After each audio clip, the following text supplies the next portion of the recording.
Okay, so Mickey, please tell us who you are, where you teach, and your role at school. Oh, thanks so much, Charmaine. So at the moment, I'm teaching at JG Meiring High School in Goodwood in the Western Cape. And I teach physical sciences and a little bit of natural sciences and a little bit of junior maths. So yeah. Mickey, why did you choose Microsoft? Sure. Look, I've always used Microsoft. Since I can remember, I've used Word and Excel and PowerPoint and, you know, the basics.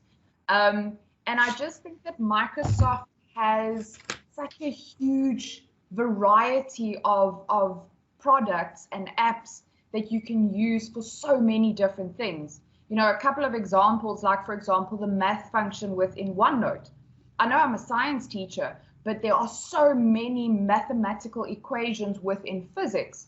And I've been able to use Microsoft OneNote and the math function to help the kids get a better understanding of what that formula actually means.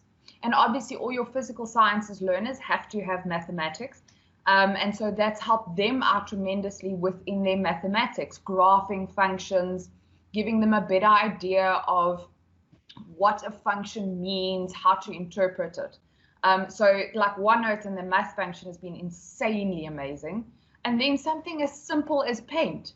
You know, I've been playing around with paint, and the biology already made molecules in 3 dimensions are absolutely insane. So I've been playing around with building 3D models for chemistry, because especially when you start looking at molecular structure, it's so abstract. It's not something that you can easily explain to a learner without actually showing them.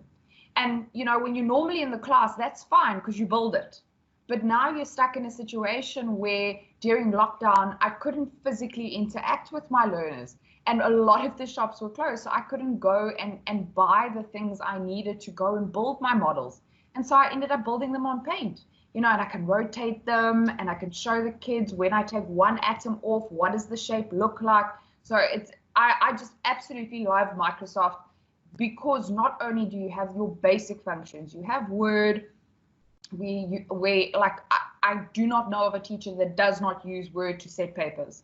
And you have Excel, where we work with all our marks. You have PowerPoint, in which you can easily and very effectively, especially with the new accessibility structure of PowerPoint, present your topic to the learners. But you also have OneNote, where you have these amazing functionalities. You have, like I say, something as simple as paint, which can take this very, very abstract concept for a learner.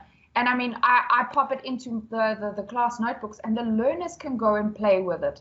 And the learners can go and figure out what a molecule between a whole bunch of atoms would look like. So for me, Microsoft was an absolute no-brainer. I wish you were my teacher. Oh, I just listen to you talking. I can feel your passion and your excitement. So because you've got the online and the offline apps, have you found that being able to use the offline apps is an advantage, and how? Oh, absolutely. So, I mean, you also need to keep in mind the learners that we work with. You know, it's one thing for me at home, I have Wi-Fi, I have fiber, but a lot of these learners don't. So what we've been able to do is to create a system where the learners can come to school and download what they need to download so that they can keep on working at home. The biggest problem we had during lockdown was this problem of data. And, you know, we found that, first of all, Teams uses a lot less data than some of the other online, like face-to-face platforms that you could use. And it is so much more integrative than simply sending work via WhatsApp. You know, in Teams, I can see, did the learner do some work? Did the learner go through it? Did they try stuff on their own? Where with WhatsApp, you send the work and you hope that the learners are doing it. So yes, the fact that the kids have been able to get the work and then work offline at home and come back to school and then get going again, get what they need, adjust what they need, and go back and work. You know, it's been an absolutely fantastic platform. And the duality of that, the fact that you can work online and offline, has been an absolute lifesaver. So, Mickey, tell us about your journey with the Microsoft Educator Center. Sure. So when I started on the Educator Center, I think I'm quite ADHD but I'm very OCD, and I got so overwhelmed by the absolute wealth of knowledge. And then I kind of went, whoa, and I just started going through the Teams courses, and then I started going through the Onenote and the Office courses. And the more courses I did, the more I learned, and the more I realized, but maybe there's another course, like for example, the Intro to Paint course. It fell in my lap the one day, and I absolutely loved it. And being like quite a sciencey black and white person, I really didn't think I would enjoy the app at all, but it's completely opened up new doors for me. So, you know, the Educator Center, when I started, was a bit overwhelming, but I also, it really, the structure and the learning paths within that educator system really helped me. And then, you know, I took the leap and I did my MIE. And I did the MIE trainer course, and I've now, with helping everybody at school, I've managed to get my trainer badge. And last night in the mail, well, in my inbox, I got the master trainer badge. So, you know, I think people get very scared when you're attempting something new.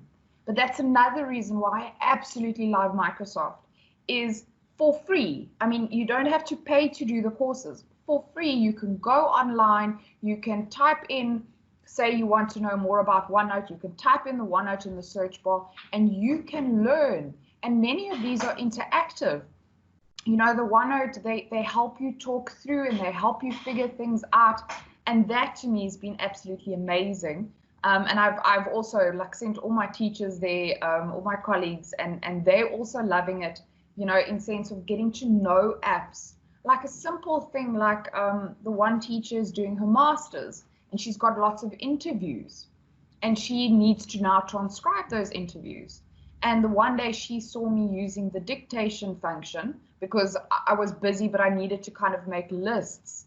And she saw that, and now she's using that to kind of help her transcribe all her master's audio.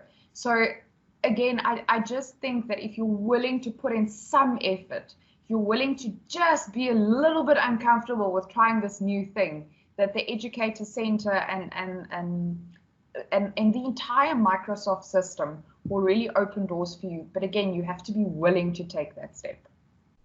Okay, so Mickey, I've done the journey with your teachers with you over the past few months, and there were times when I thought, that you really came up against some resistance.